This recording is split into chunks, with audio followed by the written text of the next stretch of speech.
he's buying this milk for his friend Sam. Yet he accidentally tells his friend Sam that he's off to buy 7-Eleven. He's off to 7-Eleven to buy a gallon of whole milk. So this accidental intent carries over to John, who then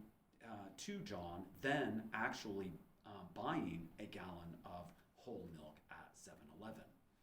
So in other words, he intended to buy low-fat milk. He told his friend that he was buying whole milk, and then he actually convinced himself that somehow he needed to buy whole milk. And so when Sam is asked about what kind of milk John bought at 7-Eleven, Sam verifies that John bought a gallon of whole milk. Yet Sam's justified belief is not what John actually intended to buy to begin with. So Sam's justified belief is actually incorrect as to the truth of what John in fact wanted. Okay?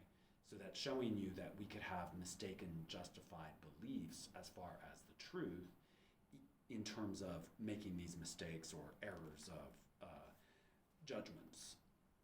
And that's important for the Gettier example, and likewise in terms of how it is that we understand truth. And so now when we get to Velasquez's subchapter on justification, here Velasquez lets us know that for justification, we also have justification of propositions, okay, that bring about contents of our beliefs, or that are the contents of our beliefs. So in other words, a proposition is a content for our beliefs, okay?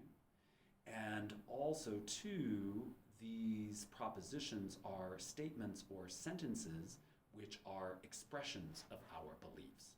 So if we're understanding what propositions are, we're looking at the contents of what we believe. And so I'll remind you one more time that this process of working through the way in which we're understanding truth here is also a way of reverse engineering our understanding of truth philosophically, okay, and epistemologically. And so we know that justification doesn't always entail the truth. So in other words, we believed and justified that the earth was flat for a very long time, yet the justification wasn't accurate to the truth. Still, justification should be an indication of truth, yet at the same time, we don't always rely on justification for all of the points of our knowledge. So in other words, there's plenty of stuff that I claim to know that I have no justification for. Say, for example, if I'm thirsty enough to buy a bottle of water or to buy bottled water at the store, I have no justification that it's cleaner than the water I could get from the tap for free. I might have that idea, but I actually don't have the actual justification for that. So in a way, that's a justified belief that I might have, where that justification is not necessarily based on absolute evidence that I have that bottled water from the store is cleaner than tap water. Yet people often buy water on these terms. And the thing to think about is to actually get a clear working through of how that's understood. Of course, we could possibly do a Google search, or we could actually test the water ourselves, but consider how many things that we're claiming to know as true, whereby we don't have full verification of their truth, I think leads you to see how difficult this problem is in terms of understanding the truth to begin with. And so nevertheless, we rely on these justifications of truth without the full justification that we actually need. And then perhaps we need a bit of more healthy incredulity and disbelief to verify the truth in our daily lives. So the philosopher of science, Karl Popper, who was born in 1904 and dies in 1994, believed that all scientific theory must undergo what he calls falsification. So, in other words, if something cannot stand to be falsified, then do we really think of it as truth scientifically?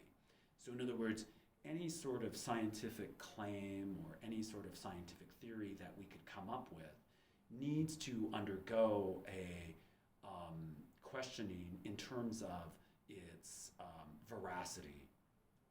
In other words, it needs to be challenged by way of any sort of falsification that we could bring to it in order to understand it more as truth. In other words, the easiest way to think about this is the way in which we are looking at peer-reviewed analysis in order to justify things and to back up theories that we have.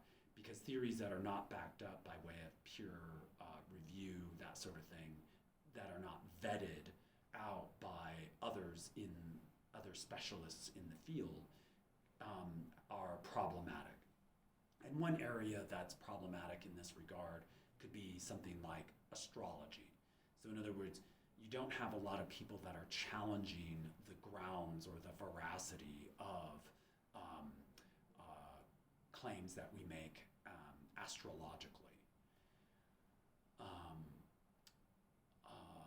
And so the type of justification we're making also matters if we were to justify a belief in God, for example, or that the speed of light is 186,000 miles a second.